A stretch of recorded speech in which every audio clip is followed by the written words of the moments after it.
ಹೃದಯದ ಒಂದು ನೀಳಛೇದ ನೋಟ ಮತ್ತು ಅದರ ಕಾರ್ಯ. ಹೌದಾ? ಮನುಷ್ಯನ ಹೃದಯ ಅದು ಯಾವ ಆಕಾರ ಇದೆ?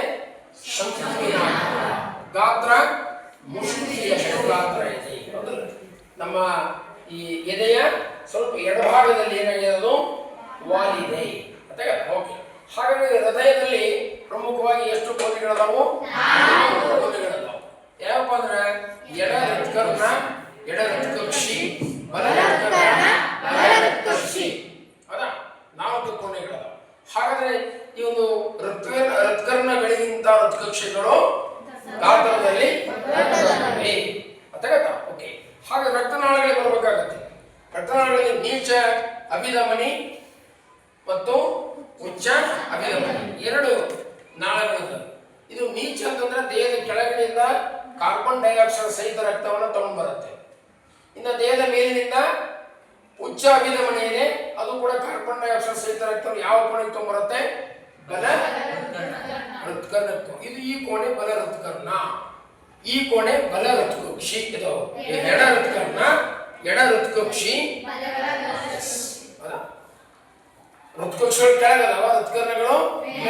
ಹಾಗಾದ್ರೆ ಈ ಒಂದು ನಾಳಗಳಲ್ಲಿ ಒಂದು ನೀಚ, ಒಂದು ಉಚ್ಚ ಅಭಿಧಮನಿಗಳ.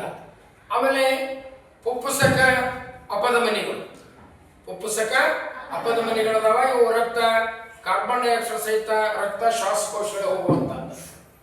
ಇನ್ನು ಶ್ವಾಸಕೋಶಗಳಿಂದ ಆಮ್ಲಜನಕ ತೆಗೆದುಕೊಂಡು ಬರುವಂತ ರಕ್ತನಾಳಗಳು ಪಲ್ಮನರಿ ಅಭಿಧಮನಿಗಳು.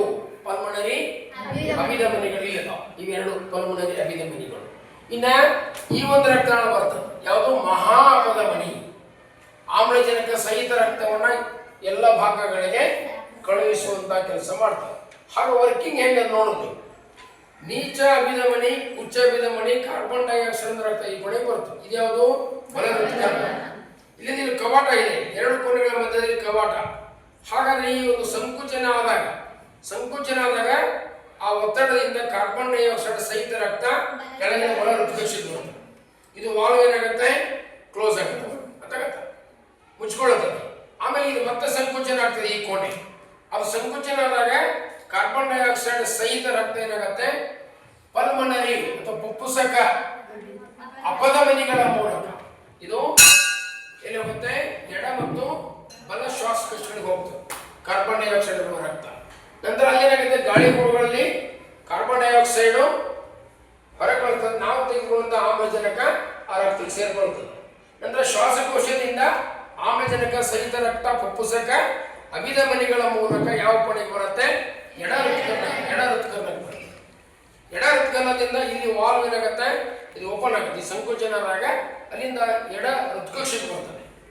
ಎಡ ಹೃತ್ಕಕ್ಷಿ ಸಂಕುಚನ ಆದಾಗ ಆಮ್ಲಜನಕ ಸಹಿತ ರಕ್ತ ಮಹಾ ಅಪಧಮನಿಯ ಮೂಲಕ, ಇದು ಮಹಾ ಅಪಧಮನಿಯ ಮೂಲಕ ದೇಹದ ಎಲ್ಲ ಭಾಗಗಳಿಗೆ ಸರಬರಾಜಾಗತ್ತೆ ಆಮ್ಲಜನಕ ಸಹಿತ ರಕ್ತ ಅನ್ನುವಂಥದ್ದನ್ನು ಅರ್ಥ ಮಾಡ್ಕೊಳ್ಳಿ. ಹೀಗೆ ನಮ್ಮ ದೇಹದ ಒಂದು ಹೃದಯ ಅದು ಈ ರೀತಿ ಕಾರ್ಯವನ್ನ ನಿರ್ವಹಿಸ್ತದೆ. ಯಾವಾಗಲೂ ಏನಂದ್ರೆ ಕಾರ್ಬನ್ ಡೈಆಕ್ಸೈಡ್ ಮತ್ತು ಆಮ್ಲಜನಕ ಕೂಡಿದಂತಹ ರಕ್ತ ಏನಾಗೋದಿಲ್ಲ, ಮಿಶ್ರಣ ಆಗುವುದಿಲ್ಲ ಅನ್ನುವಂಥದ್ದನ್ನು ಅರ್ಥ ಮಾಡ್ಕೊಳ್ಳಿ. ಇಲ್ಲಿ ನೀವು ಶ್ವಾಸಕೋಶಗಳ ಬಗ್ಗೆಯೂ ಸರಿಯಾಗಿ ತಿಳ್ಕೊಳ್ಬೇಕು, ಹೃದಯದ ಬಗ್ಗೆಯೂ ಸರಿಯಾಗಿ ಅರ್ಥ ಮಾಡ್ಕೊಳ್ಳಿ. ನಾಳೆ